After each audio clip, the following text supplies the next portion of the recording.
The prostitute came to the hotel to sell flowers, and this man, who looked like my hairy-mouthed boss, was the guest she would serve today. She wanted to take a bath first so that oyster would be clean and fragrant, but as soon as she stepped in entering the toilet, she discovered that there was another man holding a camera to secretly record her. She angrily turned around and left before leaving, cursing the two of them for being perverts. As a result, she was taken back by the man.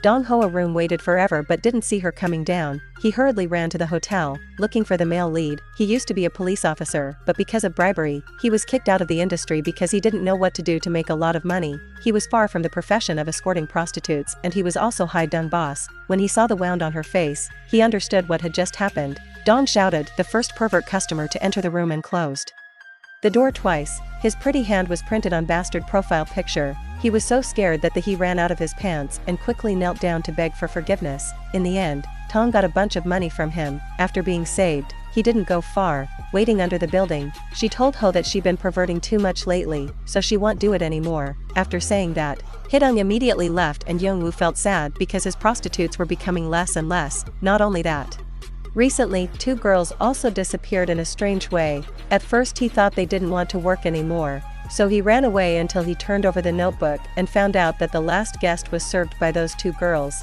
The case is that the person with the phone number extension 4885 is also the person who called this beautiful girl Mij-jin to serve him massage to Mr. Jung-woo also contacted his old teammates in the police department to ask for help. However, they were busy protecting the mayor, so they all refused. Mijin was driving and waiting for customers. They stopped in an alley just right, narrow and dark, then walked to a quite large house. But as soon as he got there, Mijin felt something was wrong. The customer struggled to open the key. The sand and soil here was kicked up very strangely. There also a dog that barking at him. After entering the house, Mijin said she wanted to take a bath and then the opportunity to send a messenger to me in, but there was no signal. She tried to climb out the window, but in front of her was a wall with her head bowed. When she got down, she discovered a handful of bloody hair in the bathtub. She was extremely scared and quickly covered her mouth, not daring to scream. After a while, she walked out of the bathrooms, trying to stay calm, and told him that I wanted to go get the car. After listening, he nodded, but when Minin walked over, he saw a huge padlock locking the door, and Jung-woo also found Minin's car.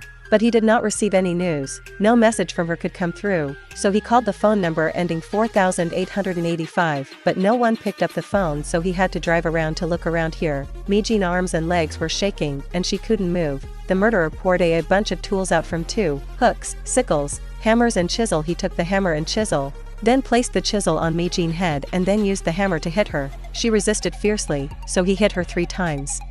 Not once did he hit her. The angry pervert immediately took a hammer and hit her right at the doorbell. He went to open the door and saw an old couple who came to ask about the news of their neighbor's sudden disappearance. Suddenly it turned out that the owner of this house was not him. Initially, the killer only intentioned to chase them away. The couple realized that the owner's dog was afraid of being exposed, so he tricked them both into going into the house, and then he was holding a hammer in his hand, ready to rush at me. Who told you to come and bother me? After making his move, he quickly drove their car to park somewhere else, but halfway down the road, he hit Jung-woo. They were rushing to find him. Min, the male lead, got out of the car, asked about the situation, and accidentally discovered a blood stain on his shirt. Jung-woo suddenly realized something and immediately called the number ending in 4885. Sure enough, his phone rang. When the murderer saw this, he immediately abandoned the car and ran for his life. Jung-woo also quickly chased after him. After a while of chasing, finally, he caught him and beat him to the ground. He was about to take him away to ask question Mijin's whereabouts when the police arrived. The two were taken to the police station to take statement. At the police station, Jung-woo shouted and asked him where those girls had gone. Then the police asked him in return,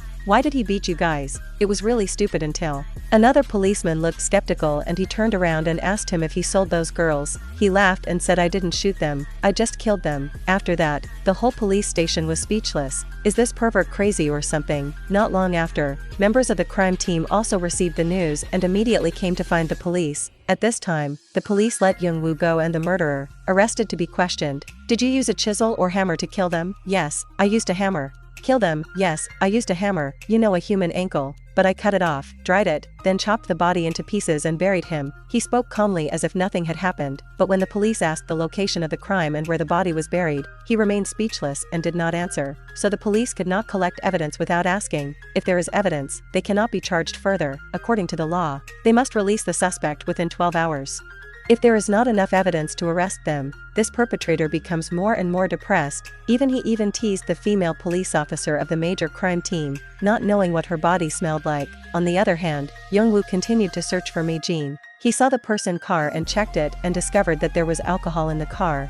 Jung-woo immediately called his younger brother to tell him to take this key and go along the street where Mi-jin missing and try each lock, one by one until he could open it. As for Jung-woo, he went to Mi-jin residence to look for clues but found nothing. He only knew that she had a daughter. At this time, he understood that Mi-jin did this job to earn money to support her child. He didn't feel secure about the child at home, so Jung-woo took the girl with him and took care of him so that he could find evidence to incriminate the male perpetrator.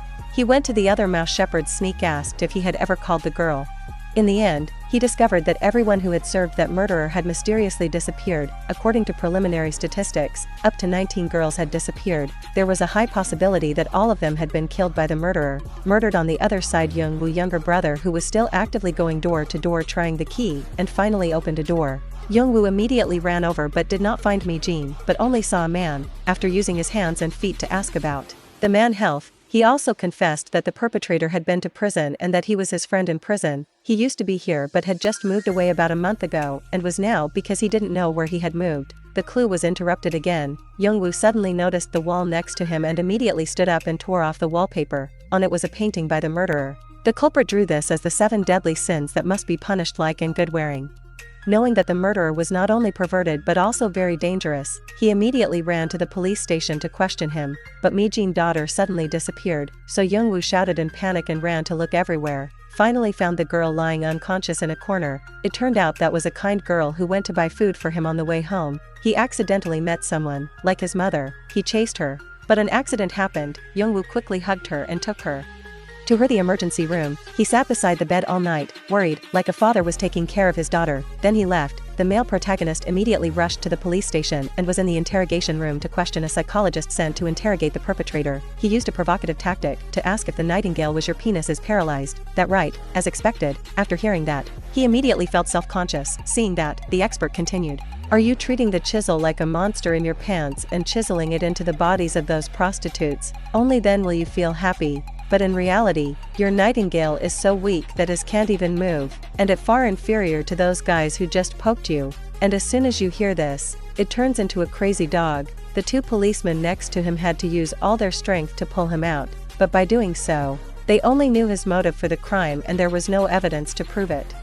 Charge this murderer, and now the 12-hour time limit is about to expire. At this time, Jung shouted in anger and rushed over without saying a word, beating him to death. The policeman saw this and gently closed the door. He went outside to smoke a cigarette and waited for the male lead to interrogate him. After smoking a few packs of cigarette, Jung-woo finally left the room. Finally, he was able to ask for a location. So he and the police quickly ran there, but when they arrived, it turned out to be a statue workshop. After learning that he had worked here before, the police immediately sent someone to dig up the ground, but they couldn't find anything. They were pranked by that pervert. The police suddenly pointed the gun at Jung-woo. It turned out that the fact that he had beaten someone at the police station had been known to his supply, so the police were forced to take Jung-woo to the situation first. Seeing this, the male lead immediately angrily asked, "What was left? Why don't you save her and instead focus on arresting someone who is standing in front of you?" Captain replied, "She been dead for a long time and knows she can't rely on these puppet police." So Jung-woo took over. Kwok tried his best to resist and then quickly ran away from the scene. On the other hand, Mi-jin was not dead and was slowly regaining consciousness. She used her finger to hook a piece of brick on the ground,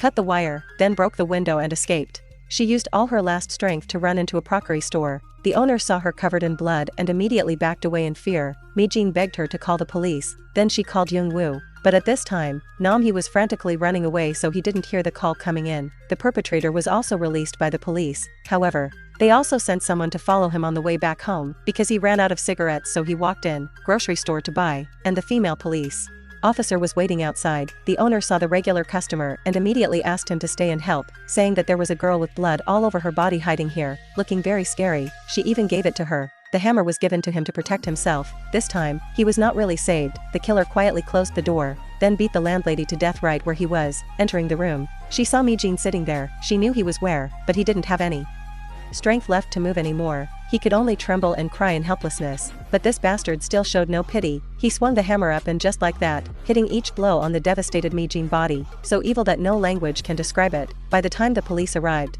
there were only 2 corpses and pools of blood left at the scene, and the perpetrator had already run away through the window and disappeared into the evening. Then Jung-woo shouted to the grocery store. He opened his phone messages and realized that before he died, Mi-jin had called for help but he didn't answer. The male lost his temper and sat down, blaming himself for being so useless. He looked up at the door.